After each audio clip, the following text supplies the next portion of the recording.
ಪ್ರೀತಿಯ ವೀಕ್ಷಕರಿಗೆ ಶಂಕರಾನಂದ ಟಿವಿಗೆ ಸ್ವಾಗತ ಸುಸ್ವಾಗತ.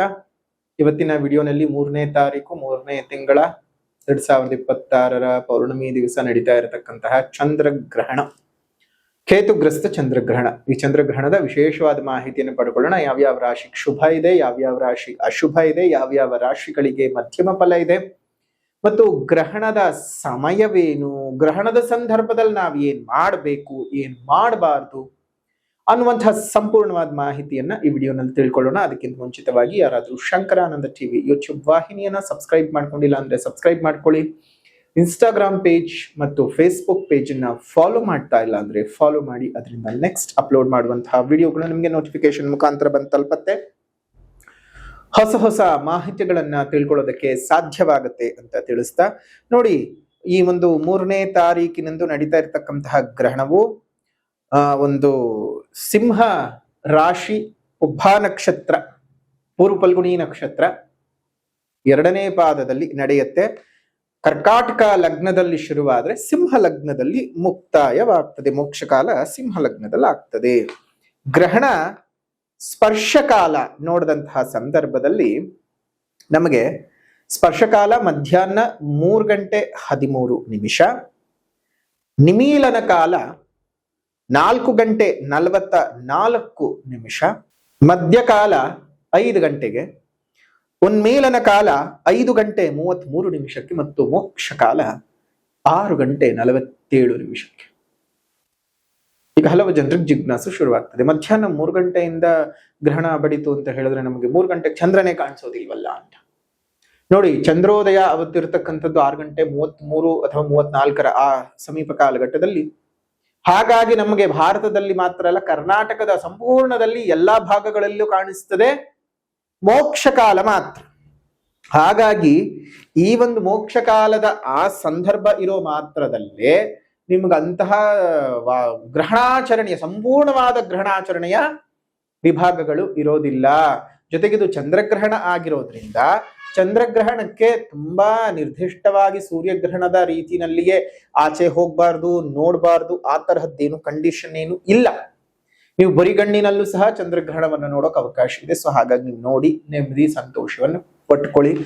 ಜೊತೆಗೆ ಈ ನೆರಳು ಬೆಳಕಿನ ಆಟ ವರ್ಷಗಳಲ್ಲಿ ಕೆಲವು ಬಾರಿ ನಡೀತಕ್ಕಂಥದ್ದು, ಅದರಲ್ಲೂ ನಮ್ ಕಣ್ಣಿಗೆ ಗೋಚಾರ ಆಗೋದು ಬಹಳ ಅಪರೂಪದಲ್ಲಿ ಅಪರೂಪವಾದಂತಹ ಘಟನೆ ನಡೀತಾ ಇದೆ. ನೋಡಿ, ಸಂತೋಷವನ್ನು ಪಟ್ಕೊಳ್ಳಿ. ಇನ್ನ ನಮ್ಮ ಕರ್ನಾಟಕಕ್ಕೆ ಮೋಕ್ಷ ಕಾಲ ಮಾತ್ರ ಕಾಣಿಸೋದ್ರಿಂದ ಮೋಕ್ಷ ಸಜೈಲ ಸ್ನಾನ ಮಾಡ್ಕೊಳ್ಳೋದು ಉತ್ತಮ. ಮತ್ತೆ ಪುನಃ ಶುದ್ಧಿ ಮಾಡಿಕೊಂಡು ದೇವರ ಪೂಜೆ ಪುನಸ್ಕಾರಗಳನ್ನು, ಜಪತಪಗಳನ್ನು ಮಾಡ್ಕೊಳ್ಳಿ, ನೆಮ್ಮದಿಯಾಗಿ ಇರಿ.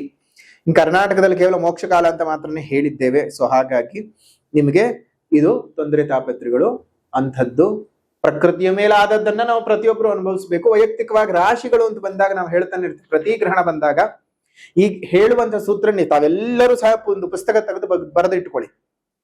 ಯಾಕಂದ್ರೆ ಒಂದು ಮನೆಯ ಮೇಲೆ ಒಂದೇ ರಾಶಿನವ್ರು ಇರೋದಿಲ್ಲ. ಹಲವಾರು 12 ರಾಶಿನಲ್ಲಿ ಹುಟ್ಟಿರೋರ್ತಕ್ಕಂಥವ್ರು 12 ರಾಶಿಗಳು ಇದ್ದೇ ಇರುತ್ತವೆ.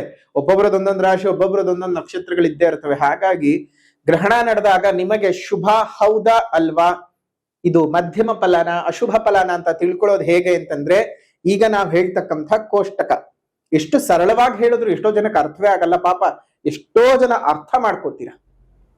ನೋಡಿ, ಯಾವ ರಾಶಿಯಿಂದ ಅಂದ್ರೆ ನಿಮ್ಮದೊಂದು ಜನ್ಮ ರಾಶಿ, ನಿಮ್ಮ ಜನ್ಮ ರಾಶಿಯಿಂದ ಗ್ರಹಣ ನಡೀತಿರುವಂತಹ ರಾಶಿಯನ್ನ ಎಣಿಸಿದಾಗ, ಇವಾಗ ಉದಾಹರಣೆಗೆ ನಿಮ್ದು ಮೇಷರಾಶಿ, ಈಗ ಆಗ್ತಾ ಇರುವಂತದ್ದು ಗ್ರಹಣ ನಡೀತಾ ಇರುವಂತದ್ದು ಸಿಂಹರಾಶಿ.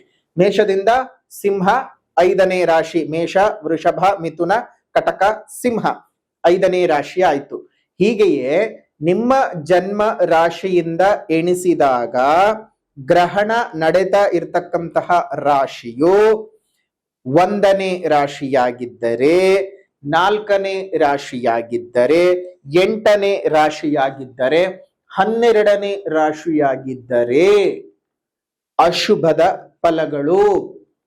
ಅದೇ ರೀತಿಯಾಗಿ 2ನೇ ರಾಶಿಯಾಗಿದ್ದರೆ, 5ನೇ ರಾಶಿಯಾಗಿದ್ದರೆ, 7ನೇ ರಾಶಿಯಾಗಿದ್ದರೆ, 9ನೇ ರಾಶಿಯಾಗಿದ್ದರೆ ಮಧ್ಯಮದ ಫಲಗಳು. ಅಂದ್ರೆ ಲಾಭ ನಷ್ಟ ಎರಡೂ ಇರ್ತದೆ. ಅದೇನಾದ್ರೂ 3ನೇ ರಾಶಿಯಾಗಿದ್ದರೆ, 6ನೇ ರಾಶಿಯಾಗಿದ್ದರೆ, 10ನೇ ರಾಶಿಯಾಗಿದ್ದರೆ, 11ನೇ ರಾಶಿಯಾಗಿದ್ದರೆ ಅತ್ಯಂತ ಶುಭದ ಫಲಗಳು. ನಿಮ್ಮ ಗ್ರಹಣ ರಾಶಿ ನಿಮ್ಮ ರಾಶಿಯಿಂದ ಎಣಿಸಿದಾಗ. ಈಗ ನೋಡೋಣ. ನೋಡಿ, ಶುಭ ಫಲಗಳು ಅಂತ ಹೇಳಿದ್ದಾಯ್ತು, ಅಶುಭ ಫಲಗಳು ಮತ್ತು ಮಧ್ಯಮದ ಫಲಗಳು. ಈ 3ನೇ ತಾರೀಕು ನಡೀತಾ ಇರತಕ್ಕಂತಹ ಗ್ರಹಣ ಯಾವ್ಯಾವ ರಾಶಿಗೆ ಏನೇನು ಅನುಕೂಲ, ಏನೇನು ಅನಾನುಕೂಲ. ನೋಡಿ, ಮೇಷ ರಾಶಿಗೆ 5ನೇ ಸ್ಥಾನದಲ್ಲಿ ನಡೀತಾ ಇದೆ ಮಧ್ಯಮದ ಫಲಗಳು. ಆಗ್ಲೇ ಹೇಳಿದ ಹಾಗೆ 2, 5, 7, 9 ಈ 2, 5, 7, 9 ರಾಶಿಗಳು ನೋಡೋದಾಯ್ತು ಅಂದ್ರೆ ಮೇಷರಾಶಿ, ಕರ್ಕಾಟಕ ರಾಶಿ, ಧನಸ್ಸು ರಾಶಿ, ಕುಂಭರಾಶಿ. ನಿಮ್ಮ ರಾಶಿಗಳಿಗೆ ಲಾಭವೂ ಇಲ್ಲ, ನಷ್ಟವೂ ಇಲ್ಲ, ಮಧ್ಯಮದ ಫಲಗಳು. ಲಾಭನೂ ಆಗತ್ತೆ, ನಷ್ಟನೂ ಆಗತ್ತೆ, ನಷ್ಟವೂ ಆಗತ್ತೆ, ಲಾಭನೂ ಆಗತ್ತೆ. ಮಧ್ಯದ ಫಲಗಳನ್ನ ಅನುಭವಿಸ್ತೀರ 1 ತಿಂಗಳುಗಳ ಕಾಲ. ಇನ್ನು ಅದೇ ರೀತಿಯಾಗಿ ಅಶುಭದ ಫಲಗಳನ್ನ ನೋಡಿದ ಸಂದರ್ಭದಲ್ಲಿ ವೃಷಭ ರಾಶಿ, ಸಿಂಹರಾಶಿ, ಕನ್ಯಾ ರಾಶಿ, ಮಕರ ರಾಶಿ. ಇದು ಅಶುಭವನ್ನ, ಕೆಟ್ಟ ಫಲಗಳನ್ನ ಅನುಭವಿಸುವಂತದ್ದು. ವೃಷಭ ರಾಶಿಯವರಿಗೆ 4ನೇ ರಾಶಿ ಆಗ್ತದೆ, ಸಿಂಹರಾಶಿಗೆ ಜನ್ಮದಲ್ಲಿ ಆಗ್ತದೆ, ಕನ್ಯಾ ರಾಶಿಯವರಿಗೆ 12ನೇ ರಾಶಿ ಆಗ್ತದೆ, ಅದೇ ರೀತಿಯಾಗಿ ಮಕರ ರಾಶಿಯವರಿಗೆ 8ನೇ ರಾಶಿ ಆಗ್ತದೆ. ಸೊ ಹಾಗಾಗಿ ಇವರಿಗೆ ಅಶುಭದ ಫಲಗಳು. ಇನ್ನು ಶುಭ ಫಲಗಳು ಯಾರ್ಯಾರಿಗೆ? 3, 6, 10, 11 ರಾಶಿಗಳು. ಯಾವುದು ಆ 3, 6, 10, 11 ರಾಶಿ ಅಂದ್ರೆ ಮಿಥುನ ರಾಶಿ, ನಿಮ್ಮ ರಾಶಿಯಿಂದ 3ನೇ ಮನೆಯಲ್ಲಿ ನಡೀತಾ ಇದೆ ಗ್ರಹಣ. ಅದೇ ರೀತಿಯಾಗಿ ತುಲಾ ರಾಶಿ, ನಿಮ್ಮ ರಾಶಿಯಿಂದ 11ನೇ ಮನೆಯಲ್ಲಿ ಗ್ರಹಣ ನಡೀತಾ ಇದೆ. ಇನ್ನು ವೃಶ್ಚಿಕ ರಾಶಿ, ನಿಮ್ಮ ರಾಶಿಯಿಂದ 10ನೇ ಮನೆಯಲ್ಲಿ ಗ್ರಹಣ ನಡೀತಾ ಇದೆ. ಇನ್ನು ಮೀನ ರಾಶಿ, ನಿಮ್ಮ ರಾಶಿಯಿಂದ 6ನೇ ಮನೆಯಲ್ಲಿ ಗ್ರಹಣ ನಡೀತಾ ಇದೆ. ಇಷ್ಟು ರಾಶಿಗಳಿಗೆ ಶುಭ ಫಲಗಳು.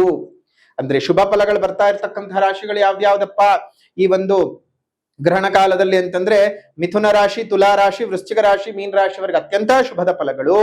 ಅದೇ ರೀತಿಯಾಗಿ ಮಧ್ಯಮದ ಫಲಗಳನ್ನ ನೋಡೋದಾಯ್ತು ಅಂತ ಹೇಳಿದ್ರೆ ಮೇಷ, ಕರ್ಕಾಟಕ, ಧನಸ್ಸು ಮತ್ತು ಕುಂಭರಾಶಿಯವರಿಗೆ ಅಶುಭದ ಫಲಗಳು. ವೃಷಭ, ಸಿಂಹ, ಕನ್ಯಾ ಮತ್ತು ಮಕರ ರಾಶಿಯವರಿಗೆ ಅಶುಭದಾಯಕವಾದಂತಹ ಫಲಗಳು. ಸೊ ಹಾಗಾಗಿ ಈ ರಾಶಿಗಳಿಗೆ ಅನುಸಾರವಾಗಿ ನೀವು ಪರಿಹಾರದ ಕ್ರಮಗಳನ್ನು ಮಾಡ್ಕೊಳ್ಳಿ. ಏನ್ ಮಾಡ್ಬೇಕು ಅಂತ ಹೇಳಿದ್ರೆ ಗ್ರಹಣದ ನಂತರದಲ್ಲಿ ಸ್ನಾನಗಳನ್ನೆಲ್ಲ ಮುಗಿಸ್ಕೊಂಡು ಒಂದು ಭತ್ತವನ್ನ ತಗೊಂಡು ಹೋಗಿ ದುರ್ಗಾದೇವಿಯ ಗುಡಿಯಲ್ಲೋ ಅಥವಾ ಪಾರ್ವತಿ ದೇವಿಯ ಗುಡಿಯಲ್ಲೋ ದಾನವಾಗಿ ನಿಮ್ಮ ಕೈನಲ್ಲಿ ಎಷ್ಟು ಒಂದು ದಕ್ಷಿಣೆಯನ್ನು ಇಡೋದಕ್ಕೆ ಸಾಧ್ಯವಾಗುತ್ತೋ 11 ರೂಪಾಯೋ, ನಿಮ್ಮ ಕೈಲಾದಷ್ಟು 54, 101, 501 ನಿಮ್ ಯಥಾಶಕ್ತಿ ಅಥವಾ ನಿಮ್ ಕೈಲಾಗುವಂತ ಒಂದು ನಾಣ್ಯ ಇಟ್ಟು ದಾನವಾಗಿ ಕೊಟ್ಟು ಪ್ರಾರ್ಥನೆಯನ್ನ ಮಾಡ್ಕೊಂಡು ಬನ್ನಿ. ಶುಭವಾಗ್ಲಿ. ಅವತ್ತಿನ ಸ್ನಾನ ಸಚೇಲ ಸ್ನಾನವಾಗ್ಬೇಕು. ಸಚೇಲ ಸ್ನಾನ ಅಂತ ಹೇಳಿದ್ರೆ ಗ್ರಹಣ ಮುಗಿತಾ ಇದ್ದಾಗೆ ಮೈ ಮೇಲಿರ್ತಕ್ಕಂಥ ಬಟ್ಟೆಯ ಮೇಲೇನೆ ನೀರನ್ನು ಹಾಕೊಂಡು ಸ್ನಾನ ಮಾಡಿ ಅದಾದ ನಂತರ ದೇವರ ಪೂಜೆಗಳನ್ನೆಲ್ಲ ಮುಗಿಸ್ಕೊಳ್ಳಿ. ಎಲ್ಲರಿಗೂ ಸಹ ಒಳ್ಳೆಯದಾಗ್ಲಿ, ಶುಭವಾದ ವಾತಾವರಣ ಬರಲಿ, ನಿಮ್ಮೆಲ್ಲರ ಜೀವನದಲ್ಲಿರ್ತಕ್ಕಂತಹ ಕಷ್ಟ ನಷ್ಟಗಳು ದೂರವಾಗ್ಲಿ ಅಂತ ಹೇಳ್ತಾ ಈ ಒಂದು ವಿಶೇಷವಾಗಿರ್ತಕ್ಕಂತಹ ಗ್ರಹಣ ವಿಚಾರ ಮುಗಿಸೋಣ. ವಿಡಿಯೋ ಇಷ್ಟ ಆಗಿದ್ರೆ ಲೈಕ್ ಮಾಡಿ, ಶೇರ್ ಮಾಡಿ, ಕಮೆಂಟ್ ಮಾಡಿ. ಮತ್ತೊಂದು ವಿಡಿಯೋನಲ್ಲಿ ಭೇಟಿ ಮಾಡ್ತೇವೆ. ಅಲ್ಲಿವರೆಗೂ ನಮಸ್ಕಾರ. ಲೋಕಾ ಸಮಸ್ತ ಸುಖಿನೋ ಭವಂತು, ಸಕಲ ಸನ್ಮಂಗಳಾನಿ ಭವಂತು, ಸರ್ವೇ ಜನಾಃ ಸುಖಿನೋ ಭವಂತು, ಸಮಸ್ತ ಸನ್ಮಂಗಳಾನಿ ಭವಂತು.